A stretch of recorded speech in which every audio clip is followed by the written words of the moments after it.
Instagram நீங்க use பண்றீங்களா? ஏற்கனவே நீங்க பார்த்த ரீல்ஸ் என்ன என்ன அப்படின்னு உள்ளதை நீங்க பார்க்கணும்னு நினைக்கிறீங்களா? உங்க இன்ஸ்டாகிராம் ஓபன் பண்ணிட்டு ரைட் சைடுல உள்ள 3 டாட்டை கிளிக் பண்ணுங்க.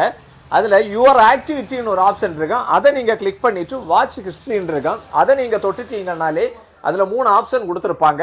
அதுல உங்களுக்கு இப்ப முன்னாடி நீங்க பார்த்த வீடியோன்னு பாத்தீங்கன்னா ஓல்டஸ்ட் அண்ட் நியூவஸ்ட் இருக்கும். அதுல நீங்க பாத்தீங்கன்னாலே நீங்க ஏற்கனவே பழையது பார்த்ததுல இருந்து எல்லா ரீல்ஸுமே அதுல வரும். இல்ல போன வாரம் உள்ளது பார்க்கணும்னா அதுல என்னன்னா லாஸ்ட் வீக்னு கொடுத்துருப்பாங்க. அதுல கொடுத்தீங்கன்னாலே போன வாரம் நீங்க பார்த்த ரீல்ஸ் பார்க்கலாம். இல்ல போன மாசம் உள்ளது பார்க்கணும்னா நீங்க லாஸ்ட் மந்த்னு அதுல கொடுத்துருக்கோம். அதை பார்த்தாலே உங்களுக்கு தெரியும். இல்ல பர்டிகுலர் டேட், இந்த டேட்ல பார்த்த ரீல்ஸ் பார்க்கணும்னா கூட அதுல நீங்க கொடுத்த அந்த டேட் ரேஞ்சில் டேட்டை சர்ச் பண்ணாலே பார்க்க முடியும். இதை அடுத்த ஆள் பார்க்க கூடாது அப்படின்னு நீங்க நினைக்கிறீங்கன்னா, ஒருவேளை நீங்க ஏதாவது தேவையில்லாத வீடியோ பார்த்துருந்தீங்கன்னா கூட அதுல மேல பாத்தீங்கன்னா செலக்ட்னு ஒரு ஆப்ஷன் இருக்கும். அதை கிளிக் பண்ணிட்டு எந்தெந்த வீடியோவை நீங்க என்னன்னா அதுல டெலீட் பண்ணணும், ரிமூவ் பண்ணணும்னு நினைக்கிறீங்களோ அதை கிளிக் பண்ணிட்டு ரிமூவ்னு கொடுத்துட்டீங்கன்னாலே அது எல்லாமே கேன்சல் ஆகிடும்.